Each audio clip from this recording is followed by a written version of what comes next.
after last week's video, I had a message from Eric asking if we could maybe take a look around the studio a bit. So that's what we're going to do today. I'm just going to have a walk around of the studio. Now I will have to wiggle the camera a bit and be off camera and possibly off mic at times as well, so bear with me. I'll do as much as I can from the camera, and then maybe next week or the week after I might take my other handheld camera and go out into the shed and look at the other bits of the setup here. But this is my attic studio, which is really my sort of games and hobby space. But I guess it's the closest thing to a base that that Oakbound has. And this view will probably be quite familiar to you. I've done a few videos from this angle, and I've tried to do some videos from all around so you can see different bits, but we'll have a look at what's actually here. So this has changed a bit since the last time I did a video pointing this way. My Skaven used to be up on here, and my undead used to be on here, and I've moved my undead, so I'll show you where they've gone in a minute. I really wasn't getting to see these very much.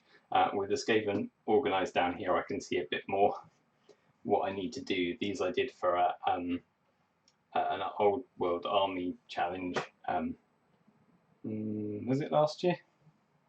I think it was last year. Well, the year previous, ending about this time last year. And you won't be able to see probably from here. Well, you might be able to see the grey on here. I still haven't done the bases for my rat ogres, my pack masters, and my giant rats, so I need to do those, and I can see better now that I need to finish those off, and then that'll be done. These buildings used to live under my table. I will point the camera down. Here you go. Here, this is my table. This is a 4 foot by 6 foot table.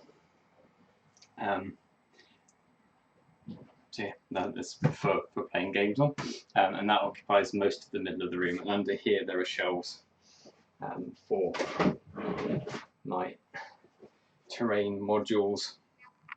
There you go. They live on shelves under the table here, and also the top of this comes off, and the top sort of foot depth of this table drops out, so that you've got a lower table for board and card gaming if you don't want to be sitting up as high or standing. I've got bar stools so you can alter the heights, but I prefer to war game standing, so this is a good height for me to be working or gaming at standing, but I can drop it to a seated height if I need to as well. Anyway, these buildings used to be underneath the table here, and I was knocking them with my knees, and they were getting a bit distressed, so I've moved some of them up here. Some of them are going to live somewhere else a bit more protected down here under the table. But I'm working on some more time boards at the moment. So these I did for a game at Bring Out Your Dead a few years ago, and they're based on the townscapes, Warhammer townscapes buildings, but done in MDF and decorated with coffee stirrers and textured paint and so on and so forth. But I want to do the interiors of here so that they're usable for role playing, but also for more time games. So they'll have removable roofs and detailed interiors. So that's something that I want to be working on. I might start some more from scratch as well with that in mind, because some of these it's going to be quite difficult to do the interior of. Underneath here in this bookcase, this is my one of many bookcases that we have in the house. This one is my theology bookcase. So a few years back I did a theology degree, and these are the books that I have saved for my library. I had a bit of a cull when I moved in here, but these are the ones that I've saved that are worth keeping hold of. Let's move around a little bit more. Okay, these are my Goblinoids combat cards. So when was it? 9 years ago, possibly. I decided that I wanted to try and recreate all of the models on these combat cards. It was one of the first things that I got when I got into gaming was the Goblinoids combat cards. And the painting on these models is absolutely insane. So I wanted to collect those models and try as best as I could to replicate the paint job. And some of them, I think there's maybe 4 in here that were very heavily converted miniatures. So I have I've had to chop around a lot, and I think I picked the wrong base for maybe 2 of the conversions, but they've come out alright and I'm quite happy with those. There are more pictures of those on my blog if you want to track those down. That's finnmccalls .blogspot.org, is it, or .com? Can't remember the address of my own blog. Anyway, I'll put a link in the subject matter. And lots of these things will be covered in better detail on my blog. But that was fun. It took me about 3 years to collect all of the models, and another 3 years to do the converting and painting on them. So that was a long-term project, but glad to have that done. This here, oops, let's stand this way, and you can see, so you will be familiar by now with this mantelpiece top, which has all of my painted models on it, and I keep revising the order that these go in. And scroll down a little bit, see, there you go, it's suspended on the wall, which is a little bit nerve-wracking because it weighs a lot with all this lead. It weighed a lot before I put it up with nothing on it, but with all this lead it weighs quite a lot. So there are a lot of screws in here, and I'm hoping that this stays up all right. These drawers down here, these are where I keep the masters for my egg-bound images, so resin and lead masters. I keep a casting of everything in these drawers in case we need to remold anything. Make sure I've got a pristine new casting to go by, and then up there's a couple of ships from an old Hammer Ahoy thing we did at Bring Out Your Lead a few years ago. If I scroll down over here, so in the corner down here, let's move so I can see in the corner down here, this is my little postal area. So I've got scales and tapes and postal boxes and things, and that's in a little alcove under the chimney. And the good thing is that when the door is open, it's all hidden nice and neatly away behind the door. A couple of guitars here. I don't know where to stand. Oh, this is really weird. A couple of guitars here. These cabinets are quite old now. They, I think, one of these I made with my dad when I was in the Cubs many years ago. I think probably this one, the older one. And it originally had painted English Civil War soldiers in that I used to buy mostly from Basing House, where I went with my grandparents. And over the time, those have moved out, and this now contains all my painted the woods miniatures. So when I need to go out for shows, they come out of these cabinets and then go into padded boxes and go off to shows, and they come back and go into here. And these 2 cabinets are now both pretty full, so obviously I can't have any more releases ever. Oh well, never mind. No, that's not happening. This is a new edition, this box that I've just put up here in the last couple of weeks, and this is currently containing my Hero Quest hero miniatures.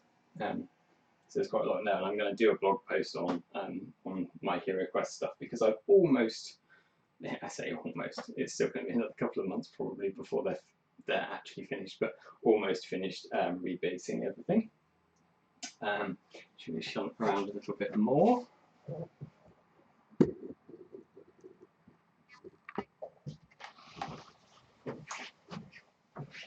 Okay, this corner over here, you might have seen I put up some posts.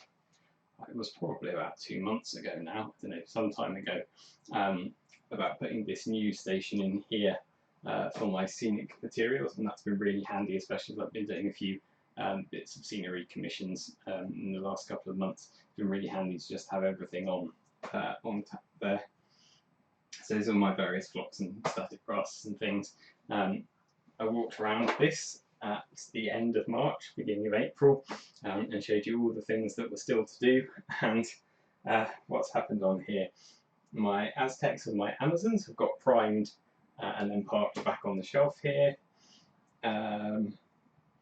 But the major thing is that this top is now clear, and I'm not sure if that's because I've got through painting everything, or whether because I've condensed things down here and moved other things into the cabinet over there, or put them back in boxes. But I think I probably have got through painting quite a lot of the things that were on the top here, and this is now where my undead are seated, and they fit much better here. They're in a unit deep and 2 units high, rather than 3 units deep, meaning you've got to reach over figures to pick up other things. So that's good. I did want to do painted backgrounds for these. I don't know whether I will at some point now, but that will be harder with them on these multi-levels, but at least they're more accessible, and I can sit here at my painting station and only have 1 shelf of unpainted models to look at rather than 2 shelves. It's slightly less shame. In here, this is where all of the paints and sculpting things sit out the way. So for my foundry paint system, I made these little units. These are little laser cut units, and the paints sit in and out on here, and they've got a little knob on the front so I can pull and slide them back in, and I'll fit 3 in each of these alcoves, 3 deep in each of these alcoves. And I did have them organised by the foundry numbering system, but I've just recently changed the way that I'm ordering the paints so that they're in kind of similar colours, shades, tones, because I wasn't using the foundry triads as they were anyway. And in some cases, like this is 7 A's here, 7 B's there, 7 C's there, so they're still pretty close together, but there are some that belong to vastly differently numbered triads, but are more similar in shade too. So this is my sort of skin tone palette one. That goes in there. I'm not just using foundry, I'm using Vallejo as well, so there's some Vallejo paint in there. Predominantly though, I'm using the Vallejo metallics and inks and the Army Painter quick shades, and they have their own little tray there. And then assortments of different putties and my sculpting tools are all stored in there, so that once I've tidied everything away, I can shut that and it all looks nice and neat until the next time that it explodes all over my table. My guitars are over here. These 2 are the ones that I say mostly play. Like, it's been, how long have we been in lockdown or semi-lockdown? 5 months, something like that. I think twice, maybe 3 times have I picked up one of these. The idea was that it would all be set up here, so that I just need to pick up a guitar, turn my amp on, and I can play, and it's nice and easy, but I still haven't done it. This is my first and possibly favourite guitar, which has had the addition of some Hero Quest stickers on here, because why not? And the story behind this one, this is a Silvertone Apocalypse Pro, so very appropriate for now. And it's a Paul Stanley of Kiss signature. Not that I'm a huge Kiss fan, but I saw one of these in the window of a charity shop. I think it was a Cash Converters actually, and it was £150 or something, and I thought that looks amazing. But Cash Converters being what they are, I thought maybe it's their own brand. I've not heard of Silvertone, I'd not seen this shape of guitar before, so I thought it looks great, but I'm not going to buy it. I'm going to go away and do some research. So I went away, and that evening I did some research, and it was coming up quite favourably. So yeah, okay, I'm gonna go back, pick that up for 150, and it had gone by the time I got back. So I ended up ordering this one, which was more expensive, not actually significantly more expensive. I think this was about 250, 260, something like that. So not hugely expensive. It's got a really nice bluesy tone. It's got Seymour Duncan humbuckers on here. And Grover tuning heads, so it stays in tune really nicely, and it's got a really warm kind of bluesy. It does quite well if plugged into a Marshall stack as well. It's got a nice meaty kind of grunt to it. The other guitar that I have over here is my so this is a Cort X6, and this is actually the same design as an Ibanez. Essentially, the neck is made by the same people who make the necks for Ibanez.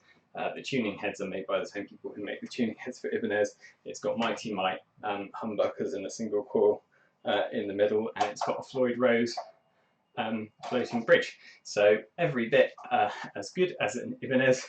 Nice low action, nice fast neck for doing shreddy metal things.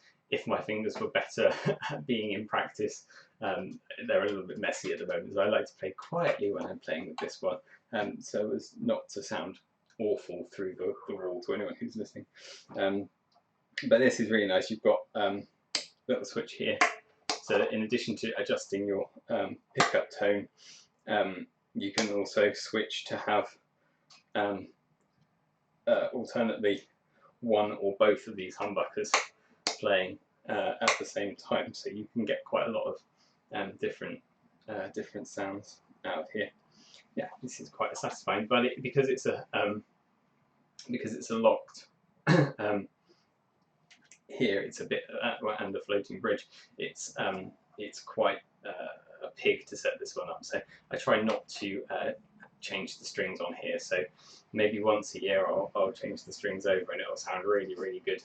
I have to play it lots for a couple of months, and then the strings will get dull again, and then I won't change it again for another however long, because it takes such a long time to faff around with the Floyd Rose. But anyway, that's a little deviation. While I'm mentioning the guitar that was knocked from Cash Converters, I am playing through a 30-watt Marshall amp down here, which I did pick up from Cash Converters because they had that when I went in to look for the guitar that had sold. So there you go, I did actually come away with a purchase. And down here, let me know if you're interested in this. I don't really talk about the guitar stuff very much. You can't see it. There's a nice window onto the street, because honestly, it's a hobby thing of mine. I don't do a lot of it. I don't play as often as I should. It's just finding the time and the effort to do it. But it turns out it's quite nice to talk about it. So I'm playing through a number of Boss effects pedals down here. I've got an ME50 multi-effects processor. I've got a Metal Zone and a DS1 pedal, a varying graphic equalizer and chorus pedal. I've also got an ME33 multi-effects processor that I found really, really cheap and haven't really played with yet. So, and a DoD compression pedal. So lots of toys for making lots of fun noises to distract me from being awful at learning my technique. So yeah, I really should ditch or lock away all of those pedals and just get better at playing. But hey, there's only so many hours in the day, right?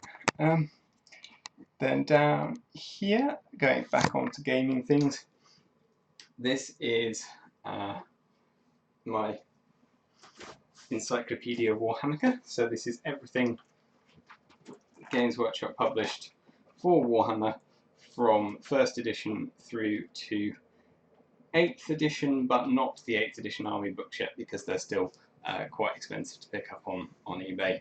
And if you have a look on my blog, you see the process that I went through, rebinding all of these things into nice leather-backed tomes there.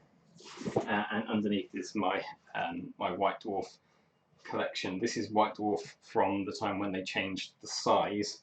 The older, bigger White Dwarfs that are more roleplay focused are in these folders here, as is most of my roleplay stuff.